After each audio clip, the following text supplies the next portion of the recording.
আসসালামু আলাইকুম গাইস, দেখতে পাচ্ছেন টাইগার মুরগিগুলো কিন্তু অনেক বড় হয়ে গেছে। এদেরকে আমি মিক্স যে কবুতরের খাবার এবং পোলট্রির যে খাবার আছে সেই খাবারটাই এদেরকে দেব। দেখুন, একটা মুরগির বাচ্চা খুব অসুস্থ হয়ে গিয়েছিল, সেগুলোকে আমি মাইক্রোনির যে ওষুধটা আছে সেই ওষুধটা দিয়ে কিন্তু এদেরকে সুস্থ করেছি। দেখুন, খাওয়ার জন্য অনেকটাই করতেছে। এদেরকে দিয়েছি গম এবং ফিট খাবার দিয়েছি। দেখুন, এটা হলো অরিজিনাল যে টাইগার মুরগি, সেটা না, এটা বি গ্রেডের। দেখতে পাচ্ছেন অনেক সাইজ বড় হয়ে গেছে। আর একটা আছে যে একটা মুরগি, এখানেও ডিম দিয়ে বসায় দিচ্ছি, ইনশাল্লাহ ডিম ফুটে যাবে না। এই মুরগিটা অনেকগুলো ডিম পাড়ে, ডিম পাড়িয়ে যায়, যে দেখুন অনেকগুলো ডিম পাড়ে। আর কবুতর হচ্ছে খাবার দেব, কবুতরগুলোকেও খাবার দিতে হবে। এবং আমি এই টাইগার মুরগিকে মাইক্রোনির যে ওষুধটা আছে সেই ওষুধটাই খাওয়াচ্ছি, সেটাই দেব।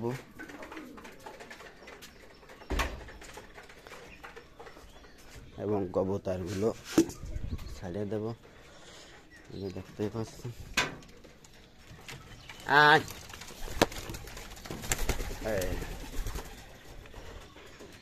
আমি হচ্ছে কবুতরগুলোকে 4-3টা করে ডিম দিয়েছিলাম, তা ডিম অনেকগুলোই ফুটেছে। এই যে দেখুন, আমাদের সার কবুতরগুলো এখন অনেকগুলো বেবি হয়েছে, সেই বেবিগুলো আপনাকে দেখানোর চেষ্টা করব। এবং 4টা ডিম দিয়েছিলাম, সেটাও দেখানোর চেষ্টা করব।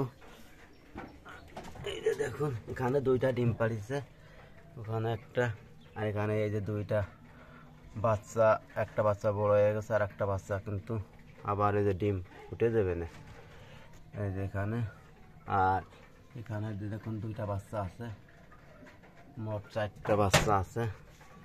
আর পরে ওই যে এখানে ডিম আছে, একটা ডিম নষ্ট, আর একটা ডিম এখানে আছে। এই যে ডিমটা দেখি ফোটে নাকি, এই ডিমটা এটা ফুটতে পারে। এই যে দেখুন, এখানে 2টা বাচ্চা, এখানে 2টা বাচ্চা।